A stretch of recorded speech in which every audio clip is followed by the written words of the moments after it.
ಸಿದ್ದರಾಮಯ್ಯವರು ಯಾಕೆ ಹಿಂಗೆ ಆಡ್ತಾರೆ ಅಂತ ನನಗೆ ಗೊತ್ತಾಗ್ತಾ ಇಲ್ಲ. ಸಿದ್ದರಾಮಯ್ಯವರು ಯಾಕೆ ಹಿಂಗೆ ಆಡ್ತಾರೆ ಅಂತ ನನಗೇನು ಗೊತ್ತಾಗ್ತಾ ಇಲ್ಲ. ಯಾಕೆ ಅಂತ ಹೇಳಿದರೆ ಇದೆಲ್ಲ ಒಂದು ಅದ್ಭುತವಾದಂಥ ಕಾರ್ಯಕ್ರಮ. ಇಡೀ ರಾಷ್ಟ್ರದ ಎಲ್ಲ 140 ಕೋಟಿ ಜನರಿಗೂ ಕೂಡ ಒಂದು ಹೊಸ ಶಕ್ತಿಯನ್ನು ತುಂಬುವಂಥ ಒಂದು ಕಾರ್ಯಕ್ರಮ. ಒಬ್ಬ ಮುಖ್ಯಮಂತ್ರಿಯಾಗಿ 2 ಕೆಲಸ ಮಾಡಬೇಕು. ಒಂದು, ಬೆಳ್ಳಂಬೆಳಿಗ್ಗೆ ಏನೆಲ್ಲ ಎಲ್ಲಿ ಎಲ್ಲ ಏನಾಗಿದೆ ಅಂತ ಹೇಳುವಂಥದ್ದು ಇಂಟೆಲಿಜೆನ್ಸ್ ಮುಖಾಂತರ ತಿಳಿಯುವಂಥ ಪ್ರಯತ್ನ ಮಾಡಬೇಕು. ಎರಡನೇದಾಗಿ ಅವರ ಜೊತೆಯಲ್ಲಿರುವಂಥ ಮಾಧ್ಯಮದ ಯಾರು ಟೀಮ್ ಇದೆಯಾ ಇಂಥದ್ದು ಆಗಿದೆ ಅಂತ ಹೇಳುವಂಥದ್ದು ಹೇಳಬೇಕು. ನನಗೆ ಆಶ್ಚರ್ಯ ಆಯಿತು, ಮುಖ್ಯಮಂತ್ರಿಗಳು ನನಗೆ ಯಾವುದೇ ಪತ್ರಗಳು ಬಂದಿಲ್ಲ ಮತ್ತೊಂದು ಬಂದಿಲ್ಲ ಅಂತ ಹೇಳಿ. ಪತ್ರಗಳು ಬರುವಂಥ ಅವಶ್ಯಕತೆಗಳಿಲ್ಲ.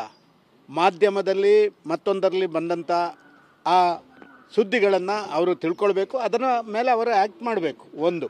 ಎರಡನೇದಾಗಿ ಸೋಮೋಟೋ ಅವರು ಇದಕ್ಕೆ ಒಂದು ರಜೆ ಘೋಷಣೆ ಮಾಡಬೇಕಿತ್ತು. ಇದಕ್ಕೆ ಯಾರ ಪತ್ರ ಮತ್ತೊಂದರ ಅಪೇಕ್ಷೆ ಇಲ್ಲ.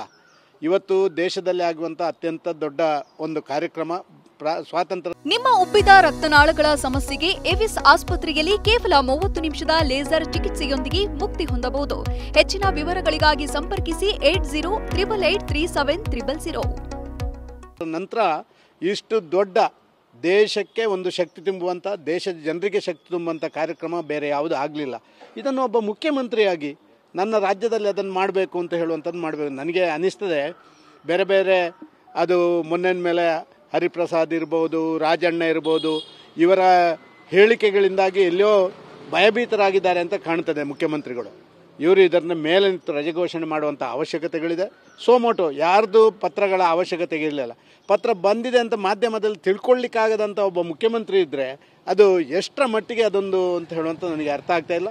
ನಾನು ಆಗ್ರಹ ಮಾಡ್ತೇನೆ, ಎಲ್ಲ ಕಡೆಗಳಲ್ಲಿ ಕೇಂದ್ರ ಸರ್ಕಾರವೇ ಅರ್ಧದಿಂದ ರಜೆ ಘೋಷಣೆ ಮಾಡಿದ ಮೇಲೆ ರಾಜ್ಯ, ವಿಶೇಷವಾಗಿ ಕರ್ನಾಟಕ, ಹನುಮನ್ ನಾಡು ಕರ್ನಾಟಕ, ರಾಮಭಕ್ತ ಹನುಮ ಇರುವಂಥದ್ದು ಕರ್ನಾಟಕದಲ್ಲಿ, ರಾಮನಷ್ಟೇ ಇವತ್ತು ಹನುಮನ ಭಕ್ತಿಯನ್ನು ರಾಜ್ಯದ ಜನ, ದೇಶದ ಜನ ಆಚರಣೆ ಮಾಡುವಂಥ ಈ ಸಂದರ್ಭದಲ್ಲಿ ಅವರು ನಾಳೆ ರಜೆ ಘೋಷಣೆ ಮಾಡುವಂಥ ಅವಶ್ಯಕತೆ ಇದೆ. ನಾನು ಆಗ್ರಹ ಮಾಡ್ತೇನೆ, ಯಾವುದೇ ಪೂರ್ವಾಪರ ವಿಚಾರಗಳ ಬಗ್ಗೆ ಗಮನ ಹರಿಸದೆ, ಯಾವುದೇ ಸ್ವಪಕ್ಷೀಯರ ಹೇಳಿಕೆಗಳಿಗೆ ಆದ್ಯತೆಗಳನ್ನು ಕೊಡದೆ ಅವರು ನಾಳೆ ರಜೆ ಘೋಷಣೆ ಮಾಡಬೇಕು. ಆ ರೀತಿಯಲ್ಲಿ ಒಂದು ಪುಣ್ಯ ಕಟ್ಟಿಕೊಳ್ಬೇಕು. ಅವರಿಗೆ ಒಳ್ಳೆಯ ಶಕ್ತಿ ಕೆಲಸ ಮಾಡಲಿಕ್ಕೆ ಶಕ್ತಿ ಶ್ರೀರಾಮ ಕೊಡಲಿ ಅಂತ ನಾವೆಲ್ಲ ಪ್ರಾರ್ಥನೆ ಮಾಡಬೇಕು.